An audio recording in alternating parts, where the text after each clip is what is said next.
Welcome back, all you average gamers, to another Most Average Gaming review. Now, today we're going to take a look at a game from one of my favorite studios of all time, Arcane, and that game being Deathloop. Now, I know this game had a lot of marketing and a lot of hype behind it, especially compared to like normal Bethesda games. And a lot of people are weary because of Cyberpunk, and I think people are going to be weary for years because of Cyberpunk. But let's see how this game ended up turning out. I'd rather be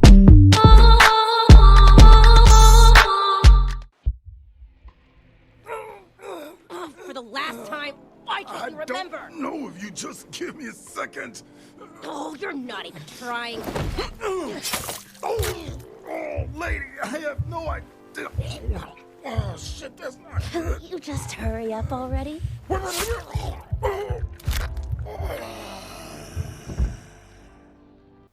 Deathloop is a game that I personally was looking forward to. I mean, any game coming out of Arcane Studios is instantly going to be a win for me, or at least I expect it to be a win. The Dishonored series, absolutely loved it. The reboot of Prey by Arcane Studios, fantastic. I really like those immersive sim style games. Now, this game is not quite an immersive sim. You know, you're going to go around and find there's not as many knickknacks and things that you can pick up, but there's still the freedom and like the sandboxiness to just do whatever it is that you want to do.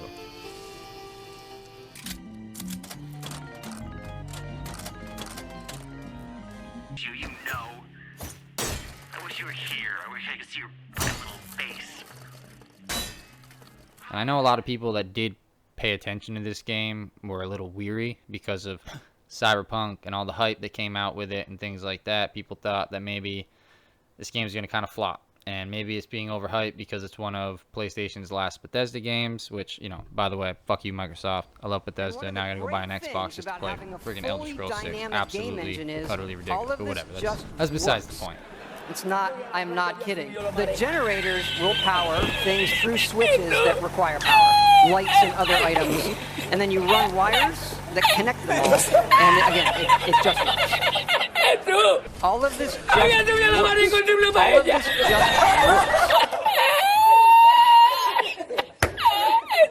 works. This game to me was a ton of fun. I really enjoyed playing it. I really enjoyed the art style. I've always enjoyed the art style of Arcane Studios and like the way they do it. I like how their games are almost timeless. Like if you go back and play Dishonored 1, 2, or even the DLC standalone that they had, you will notice that, yeah, you know, it's dated, sure, but it doesn't look extremely outdated like the games that go for that like ultra realistic look. Anytime you go for that ultra realistic look, you're going to be outdated in just a few months with how fast technology moves. So that's why I really like this. That's why I really like the way that the studio designs their games. So let's speaking of design and visuals and stuff, let's go ahead and start in the visuals. That's usually where I like to start most of these off.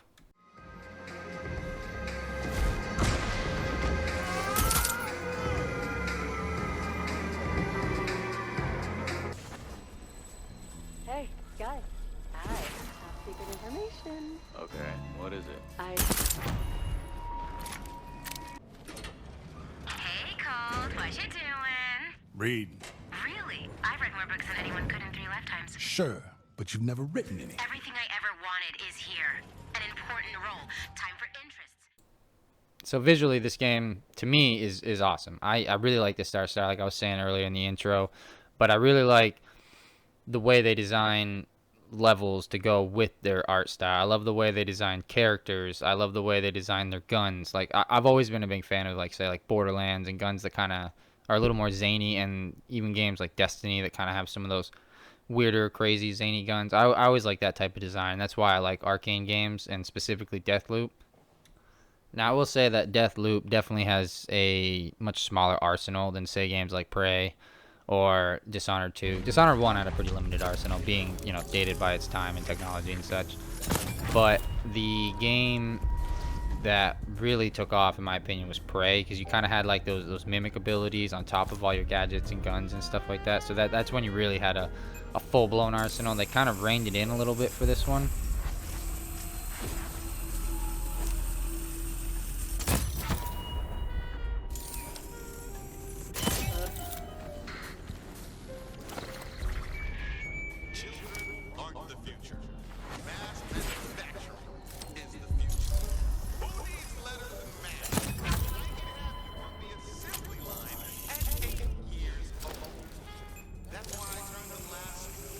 the one thing that I like about the visuals and the aesthetics of it is I like the way that even though each biome doesn't look drastically different than the last, I like the way that each little zone or region that you go to looks pretty different depending on the time of day you're in. The lighting in this game is really good, especially if you're playing on the graphics quality mode. The global illumination that they use in that mode is awesome. But you know me, I always like playing at 60 FPS, so we went with performance mode. The design of Colt and Juliana are cool. I really like Juliana's design. I don't know why I like Juliana's design more than Colt's, but they're both really well made. And the visionaries, like the main visionaries, the main baddies of the game, are designed really well. I like their looks, their aesthetics. I like their style. The main NPCs, or the cannon fodder, if you will, they look pretty generic while they're walking around, and we'll get into AI and stuff like that later, but they're definitely, they're not there to present as much of a challenge. They're more of like a quick obstacle to get around or over, whereas the Juliana and the visionaries are the real challenge. What the what?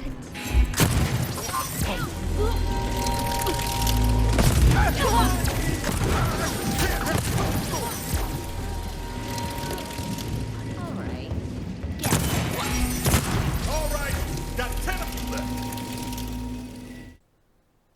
The other design choice that I liked is I like the way that, like, when Colt's walking around, you're going to notice these little words and stuff that pop up. So because he's in a death loop and he's repeating himself, he can almost talk to himself.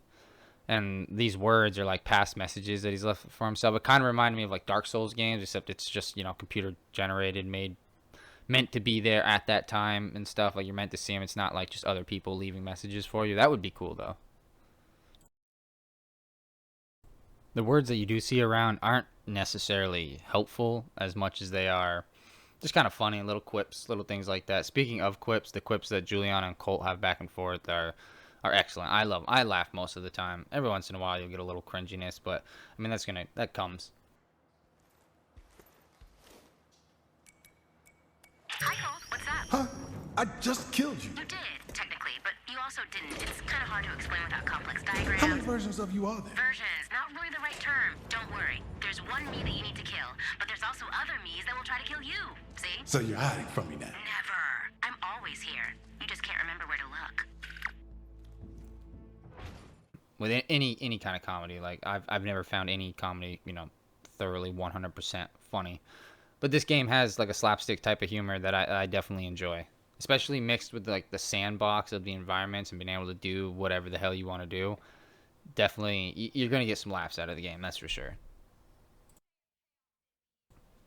The gameplay mechanics are tighter than they've ever been. The gunplay is the best any arcane game that I've played personally. I definitely like the gunplay in this game the best, and I think they focused more on the gunplay, and you'll notice that like the power, or slabs as they're called in this game, definitely aren't as vast, and the arsenal isn't as vast as I was saying earlier in other games.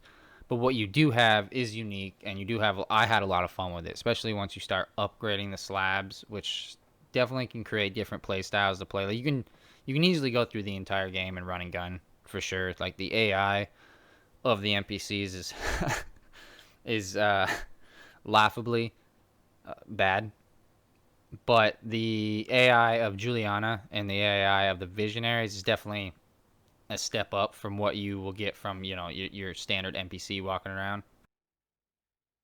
Visionary in one day, I break the loop. Period. I know where they spend time, but I'm guessing it won't be as easy as hunting them down. Good thing I'm one stubborn motherfucker. And with the Visionaries, that's the main goal of the game, is getting those Visionaries. So I think that's why, you know, they're kind of like the bosses, if you will. Now, Juliana's cool because she can either be played by an AI, you can play the game as single player, or you can put the game into like a matchmaking mode, and Juliana can be another player out there. The one thing I will advise against is going full open right away, because there doesn't seem to be any like skill-based matchmaking or anything like that, because when I was getting invaded by other players, the Julianas were way OP compared to what my Colt was. So for like the first half of the game, I played open and started just getting frustrated because I kept dying to Julianas, whereas the second half of the game I just played single player, And then after I beat the game and I was doing like end game stuff and just kind of fucking around, I then turned the matchmaking back on, and it was a lot more fun going against the Julianas at that point. The way I would personally recommend playing is getting through about half the game as Colt, single player, no online stuff, and then switch over and play as Juliana and start leveling up the Juliana, like not necessarily skill tree. It's almost like a battle pass type thing. As you gain XP, you unlock certain stuff. But you can unlock skins and like different like guns, and you can unlock some cool stuff that you can use with Colt as well to make that playthrough a little bit better. But playing as Juliana is a ton of fun. I loved going in and just griefing Colts, which I think is what was happening to me a lot in the beginning. I was just getting griefed by these Julianas that were OP as hell.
Now you're gonna hear some people out there say this is kind of like a roguelite, but I wouldn't. It is and it isn't. Like the devs say it's not a roguelite because it really isn't. Like it doesn't have like from roguelites that I've played. There's almost like a beginning, a middle, and an end, and there's like checkpoints along the way, and it's a very linear path. And the only time that you replay is if you die. Like otherwise you don't really replay anything. Whereas this game, even if you succeed the first day, once you get through, morning, noon, afternoon, and night, the day starts over. So no matter what, you're going to be playing through the same zones, doing the same things, and repeating yourself. So now what? I loop? Which means, wait, am I going to die right now? Or is it like a dream? Is Juliana in it? Ooh, fuck, I hope. Which kind of sounds like a turnoff, I get, but as you go through and redo these things, you have different powers, different guns, and you unlock different ways to do different things, and you find different areas to hack with your hack-a-majig, and that really opens up the game. Even though you're repeating, you're not necessarily repeating, and that's what I personally like the design of the game, and I liked this. It was almost like Baby's first roguelite, similar to Returnal. Like Returnal wasn't an overly difficult game. And neither is this game, especially if you play it on like normal or easy mode. I definitely recommend cranking it all the way up. That's the only way I had fun with this game, was just cranking the difficulty all the way up. But as far as like the rest of the mechanics go, they're similar to any Dishonored game that you've played before. You've got Shift or Blink, you've got Nexus or Mind Link, depending on which game you're playing.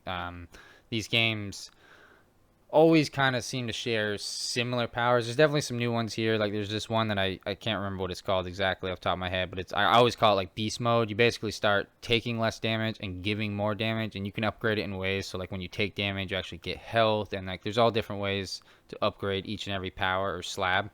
I will say though, gameplay wise, in the beginning, the game was kind of boring because you have a very limited amount of guns that you have, and you have like no powers when you start, other than this one power that you get right off the bat, which basically means it basically gives Colt 3 lives. So if you die, you get another chance. Die again, you get third chance, and then if you die, you have to start the day over. Now there is this stuff that you do unlock pretty early on in the game called Residuum, especially it's up to you on which visionaries and which guns or powers that you decide to go for first, but I went for the Residuum right away because basically that's a type of currency that you can get in the game that you get through killing visionaries, or like certain items in the game will have Residuum that you can absorb and suck up, And this is what you use to save your items. You basically spend this currency to save your powers, your items, your power-ups, your perks for your next day or your next loop. Otherwise, you lose everything when you start the loop over. The other thing I really liked about the gameplay, well, not so much the gameplay, but the design of the game, is there's like no objectives or objective markers really on the map. There are. You can place markers and stuff like that, but there isn't like a mini map or a compass necessarily that you're looking at or anything like, it's not your classic open world games where you're just going to an objective, killing some people, moving on to the next point on the map, killing some people, moving on to the next point on the map. It's cool because you actually find notes, you find recordings, you find glyphs, you find certain things throughout the game that tie pieces together so that you understand these visionaries and their routines through each day. And then you start being able to manipulate these visionaries to group them together to be able to kill multiple of them at once. And I had a ton of fun with this, like looking up all the notes and finding all the lore. But that can be said for almost any Arcane or Bethesda game, is they always pack a ton of lore in their games and a ton of little side activities and little side, I don't know, information grabs for the games. And they have a little Easter eggs and such. And it truly is, it's a unique and interesting way to design a game that makes it so the player is actually using the brain and feels engaged when they're playing. That's what I really enjoyed. Now, you're also going to have a lot of people that tell you this game is easy and that it's no fun and that it's trash and a 10 out of 10 is ridiculous and blah, blah, blah, blah. You're going to hear this from some content creators and reviewers out there. Now, is this game a 10 out of 10? Absolutely not. All right, there are a few little hiccups here and there, but as far as bugs and glitches, the game is pretty smooth. I only had like one or two, I think.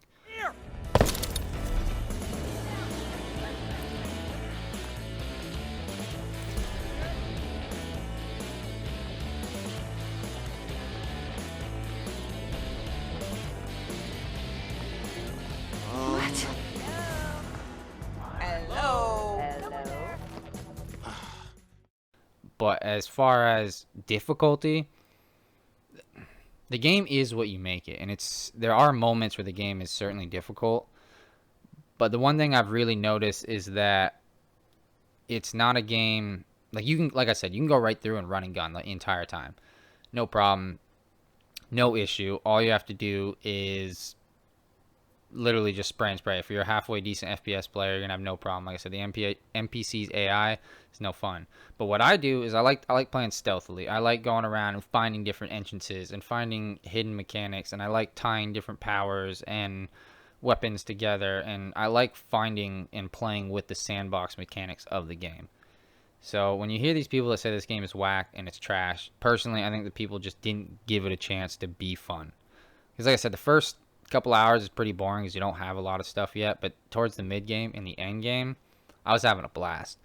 And even though I've beaten the game, I still go back and just kind of tool around on it from time to time because it's a fun game, and it's also one of the few games that released this year that are fairly bug free and you can just play it from beginning to end without really any issues.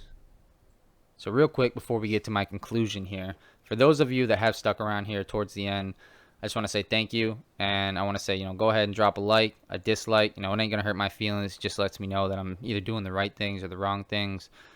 Drop a sub if you want to see future content like this, and definitely drop a comment and let me know what you do and don't like so I can get better at what I do here.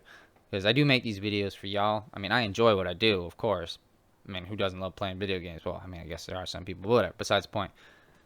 But you are going to notice with this review, it's been done a little different, structured a little different. I didn't write a script necessarily. I wrote pointers and things that I wanted to touch on and things I wanted to talk about, but I didn't script my whole review out because I wanted to make it feel more human and less robotic. So please definitely let me know what you think. Let me know if you think this is a good format, if you want me to stick with this format, or if you want me to try maybe doing like a half and half where I script half of it and still kind of have like free moments. Definitely just let me know what you think. I greatly appreciate it. Now, to conclude, you can easily tell that I recommend this game. I do think this game's like, I don't know, I would give it a 7 out of 10 probably if I were to rate it on a number. It's a fun game. It's not overly long. It's probably 25 hours or so. It's definitely a game I more recommend getting on a sale rather than paying full price for. Because it's not for everybody. Not everybody's going to enjoy this game. It's definitely going in with the right mindset and having it. But personally, I think the game looks great. I think the game plays great. I think the game is designed well.